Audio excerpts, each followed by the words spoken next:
You are listening to Catholic Family Podcast. Greetings, fellow travelers through the liturgical year.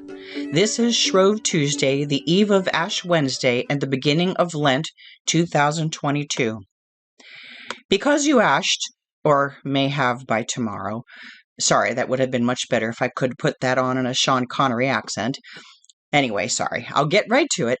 Here is a compendium of Lenten nuts and bolts that we pulled together. First of all about ashes. The observation of Lent, the 40 days of penance and preparation before the feast commemorating the Passion, Death, and Resurrection of Christ, has been observed since the earliest days of the Church.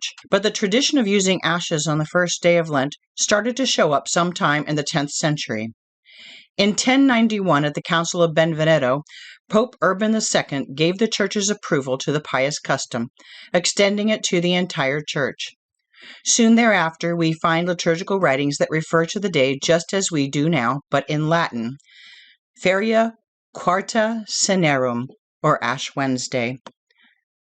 Why ashes, you might ask? Well, ashes were used in ancient times to express sorrow and are found throughout the Old and New Testaments, symbolizing grief or penance. It's recorded that in the 4th century, and possibly originating even earlier, penitents dressed in sackcloth and sprinkled themselves with ashes to show sorrow for sin as imposed penances following confession. Where, you might ask, do the ashes come from? As you would guess, they are not haphazardly collected, but originate from a solemn and pious beginning. The ashes, blessed and applied to foreheads on Ash Wednesday, are made by burning the palm branches from the previous year's Palm Sunday. Typical of the traditions of the Church, this is perfect symbolism, isn't it?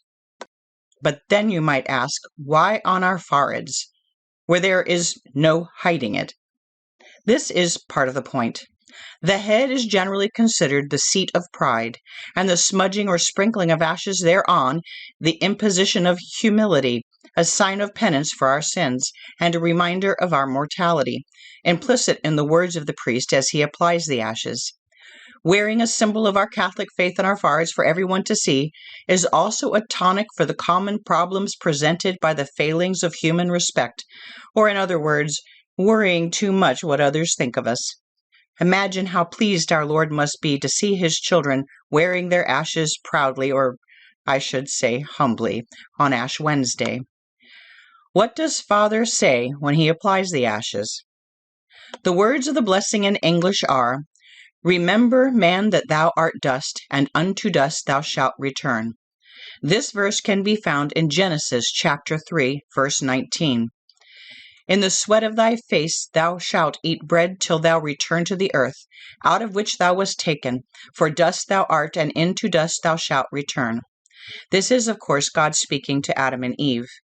How Father says it to us on Ash Wednesday is, "Memento homo quia pulvis est, et in pulverem reverteris." And my Latin scholars are going to shoot me for mispronouncing that, I'm sure. So now, don't complain about having ashes smudged on your foreheads. It was not always done this way. When the distribution of ashes first became common in Western Europe, they were literally distributed or strewn over men's heads. But because women's heads were covered, they were placed more carefully by the priest upon their foreheads. Eventually, this became the common method among men and women. Thank goodness. The Church is nothing if she is not practical, and strewing those ashes must have made a mess everywhere. You can still experience a method similar to the ancient strewing, however.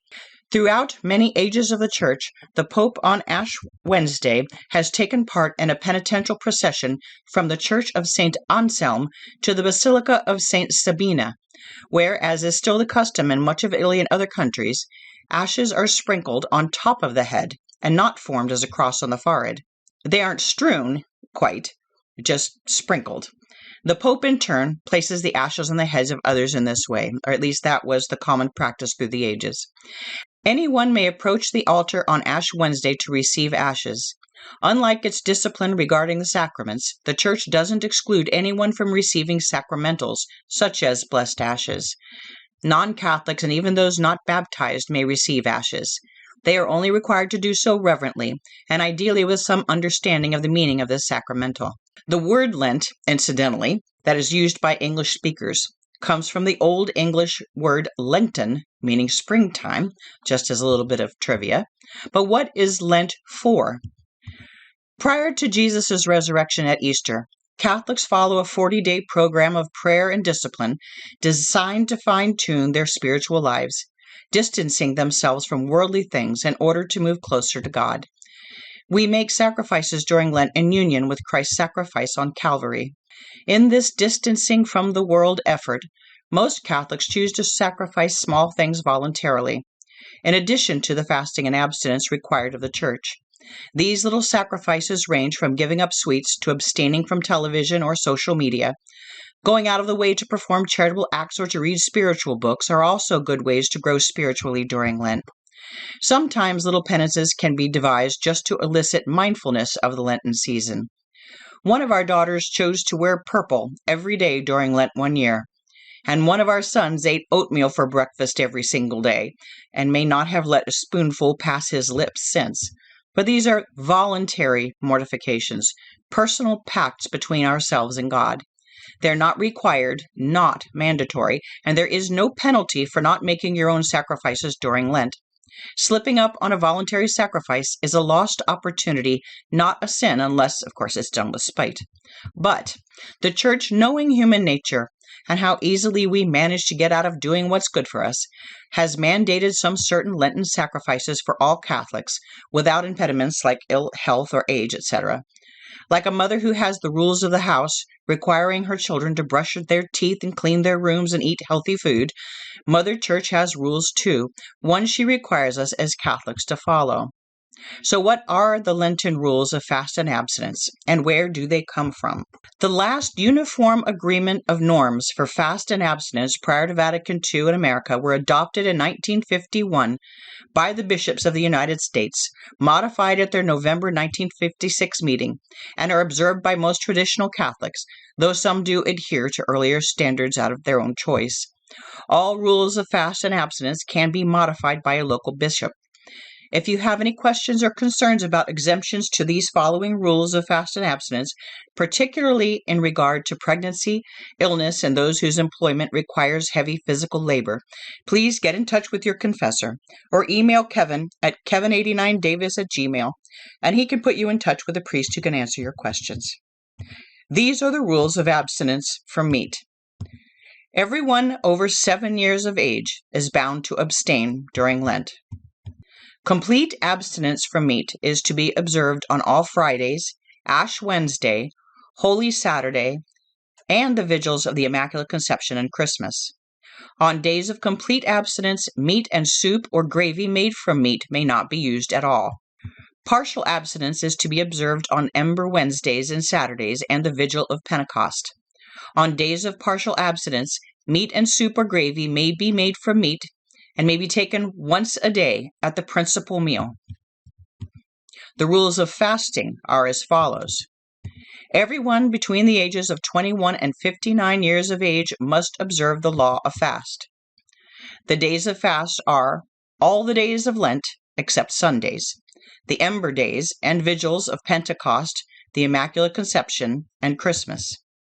On days of fast, only one full meal is allowed. 2 other meatless meals sufficient to maintain strength may be taken according to one's need, but together they should not equal another full meal. Meat may be taken at the principal meal on a day of fast except on Fridays, Ash Wednesday, Holy Saturday, and the vigils of the Immaculate Conception and Christmas.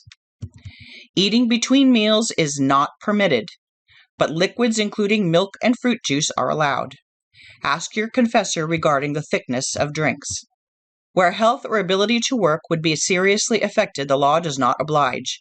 In doubt concerning fast or abstinence, a parish priest or confessor should be consulted. There is no obligation for fast or abstinence on a holy day of obligation, even if it falls on a Friday. Last but not least, we come to confession and Holy Communion, both of which have important roles in Lent. Generally speaking, if it has an important role in your life, it has an important role in Lent. Our Mother the Church is good that way about making a point to her children. So what are the rules? Catholics are strongly encouraged to make a good confession at least once during the season of Lent, to fulfill the precept of the Church that we go to confession at least once a year. But we are under the strict rule of the Church to receive the Holy Eucharist at least once during Eastertide, that preferably after having made a good confession. We have more than enough time to make this happen. Eastertide extends all the way between Shrove Tuesday, that's today, and Pentecost, which is 40 days after Easter. Keep in mind that this is a bare minimum requirement. For the good of our souls, frequent reception of the sacraments is ideal. Shrove Tuesday refers to the day immediately preceding Ash Wednesday. Many of the faithful go to confession to be shriven, or forgiven of their sins, in preparation for a pious Lent on this day. It is not required to confess on Shrove Tuesday, though it is a pious custom. Any time during Lent and Eastertide works for making the Catholic Easter duty. A beautiful old custom, not by any means mandated by the Church, but an interesting old practice, has to do with Lenten confession. Before going to see the priest for shriving, Catholics used to bow before each member of the household and to anyone else they may have sinned against, and say, "In the name of Christ, forgive me if I have offended you."